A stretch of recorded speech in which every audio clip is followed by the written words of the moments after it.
Salut à tous, c'est Mathieu, on se retrouve aujourd'hui pour le lancement de ma série sur l'Euro 2016 en France, sur le jeu PES qui a obtenu la licence. Et on se retrouve donc avec le match France-Roumanie, je représente donc la France, on va essayer d'aller jusqu'au bout de l'Euro. On se retrouve au coup d'envoi. Le premier match de phase de groupe va bientôt débuter.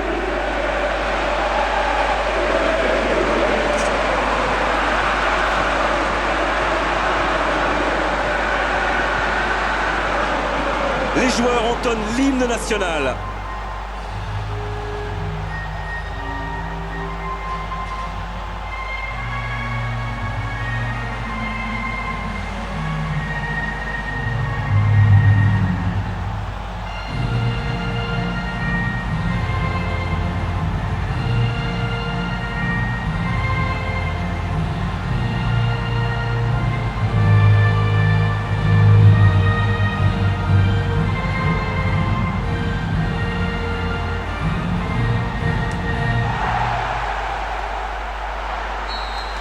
Allez, c'est parti pour France-Roumanie.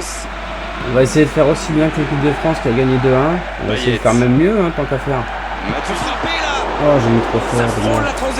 Oui, donc les Français qui ont gagné 2 buts à 1. C'est un match compliqué. On s'est fait le prendre d'entrée de jeu avec malgré tout une belle parade d'Hugo Lloris qui nous a sauvés franchement dès le départ quasiment. On avait un petit peu la pression, je pense que nous, les Français avaient même pas qu'un petit peu, je pense qu'ils avaient une bonne pression. Qui récupère directement le ballon. Ils avaient la pression, bonne, c'est pas dans le sens une pression qu'ils aiment bien, c'est une pression assez compliquée à gérer, je pense, pour eux.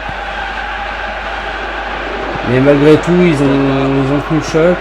Bon, il y a Patrice Evra qui nous concède un petit pénalty stupide qui nous fait surtout concéder une égalisation assez rapide. Mais bon, on avait Payet qui avait réussi à lever un de ces beaux ballons pour la tête de Giroud qui nous avait fait ouvrir le score. Donc on s'est égalisé un peu trop rapidement. Mais voilà, on gagne le match quand même grâce à Payet. Pour moi, la balle est encore nerveuse. Payet qui nous a claqué cette magnifique frappe.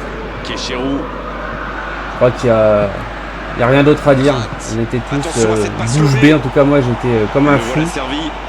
Il a essayé, mais ça n'a pas fonctionné. Et puis voilà, il est sorti après, un petit peu après, en pleurs. Elle avait besoin de libérer un peu toute la pression, je pense que ça lui a fait du bien à Payet. Et voilà quoi, donc finalement, il y a 3 mois, il était pas sûr d'être pris à l'Euro, et puis là il est pris, il lâche tout, quoi, il lâche tout. Giroud pareil critiqué, et il est là encore une fois, il marque, et je pense qu'il va nous faire un bon Euro, comme l'équipe de France en général quoi. On a une défense centrale qui n'a pas été mauvaise, il y a eu 2 petits errements, comme je l'ai dit au début sur la parade de Lloris. Un deuxième trou sur le corner, c'était même pas un corner, c'était sur un centre d'un Roumain où Rami est un peu trop court de la tête. Donc Roumain surpris, tire à côté, tant mieux. Tant mieux pour nous. Mais voilà, on a quand même eu des occasions de prendre des buts, mais on a surtout eu quelques occasions pour en mettre. C'était pas si simple. On a eu Griezmann d'un moment qui met le poteau, juste après il est contré. Aussi sur une frappe, on a eu Pogba qui a eu une belle occasion. On a Sissoko qui en loupe une, on doit avoir Giroud qui doit manquer une à un moment. Mais bon, on a eu des occasions quand même, mais il faut dire que c'était pas si simple parce que les Roumains ils avaient un peu, comme on dit, l'expression dit qu'ils ont garé le bus devant les cages. Et c'est vrai qu'ils ont défendu à 11, Patrice Evra il a même dit à la fin du match, on aurait pu croire qu'ils étaient 12 tellement ils ont défendu en bloc. Donc voilà quoi, c'est bien d'avoir gagné, c'est un match compliqué, c'était le match à gagner, c'est un match piège et c'est bien. Et puis la Roumanie, il ne faut pas leur enlever non plus le fait qu'ils aient bien défendu parce que c'est une équipe qui s'est qualifiée pour l'Euro en n'ayant pris que 2 buts en phase de qualification. Avec ce style de jeu ultra défensif et il procédait en contre et c'est... Oh, but de Griezmann, c'est ça. But pour la France. Allez, on s'enflamme. Et le voilà, le premier but dans cette rencontre. Et donc oui, il faut pas leur enlever ça aux Roumains et il faut pas nous enlever à nous non plus, que du coup on leur a mis 2 buts et que voilà, on a gagné un match compliqué. Et ça va nous mettre en confiance, je pense que les Français vont se libérer ce soir, parce que là on est mercredi au moment où je tourne la vidéo. Ils vont se libérer ce soir contre l'Albanie, enfin en tout cas je l'espère vraiment. Pogba c'est pareil, il est critiqué mais il a quand même eu 2 ou 3 joueurs sur lui à chaque fois qu'il avait le ballon et on lui demande d'être dans un poste un peu plus bas. Je sais pas ce que Didier Deschamps attend de Pogba, mais ça c'est difficile pour lui qui a l'habitude de jouer avec la Juventus dans un poste de milieu relayeur mais un peu à une tendance offensive. Donc c'est vrai que là il est un peu moins libre qu'avec la Juventus.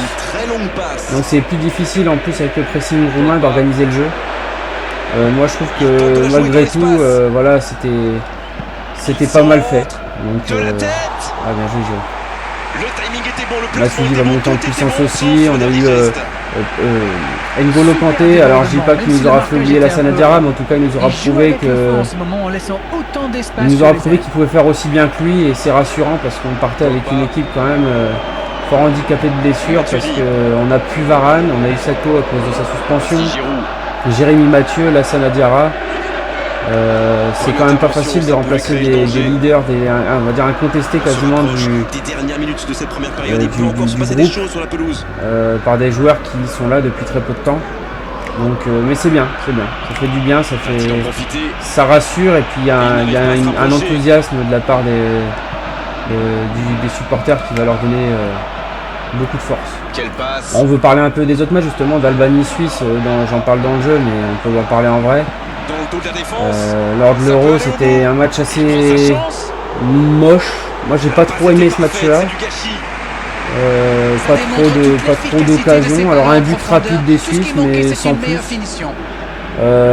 Pour moi le seul intérêt de ce match c'était le duel des frères Xhaka, Granit Xhaka qui joue pour la Suisse et Toland, son frère qui est albanais, donc qui joue pour l'Albanie. Donc c'était un super beau duel, disons que c'était plutôt une image sympathique à voir, de voir les deux frères, un de chaque côté.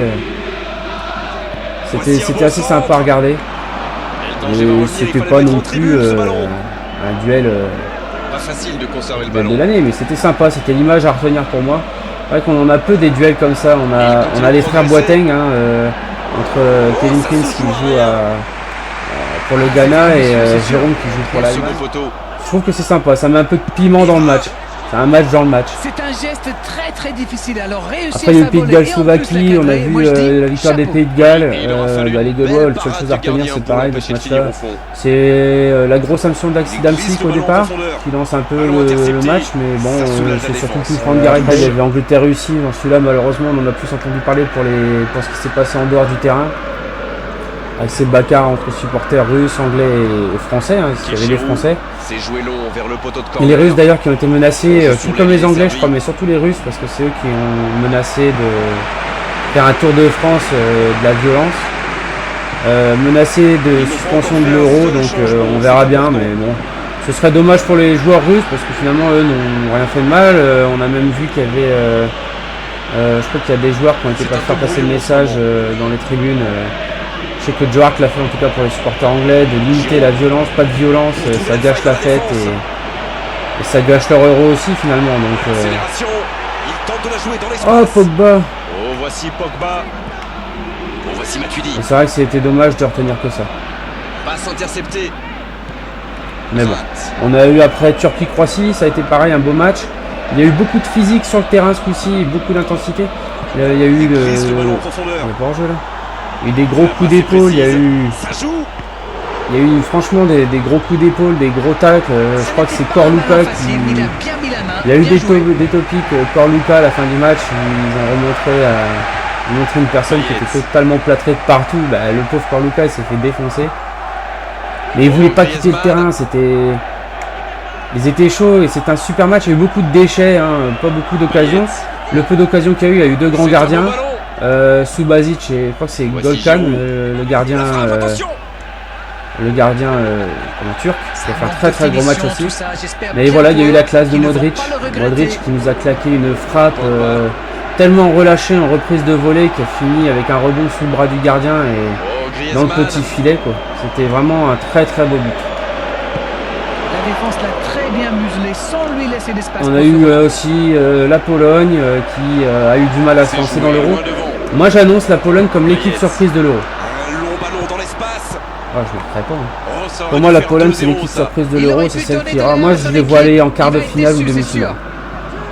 Sur mes pronostics l'équipe, ça les envoie en demi-finale, mais même un quart de finale, ce serait une grosse surprise quand on sait qu'il y a des grosses écuries derrière. Donc, belle passe lobée. Dégagement bien joué. Et puis on a eu quand même des matchs avec beaucoup d'enjeux, c'est ça qui est bien. On parlera dans la prochaine vidéo des autres matchs qu'il y aura eu. Mais moi je trouve que les joueurs les équipes qui se sont un peu trouées là, bah c'est bien, ça va leur mettre la pression pour les autres matchs et ils n'auront pas le choix que de gagner. Et donc ça ouvre un peu un beau match pour les meilleurs troisièmes aussi. Ça ouvre un peu des portes.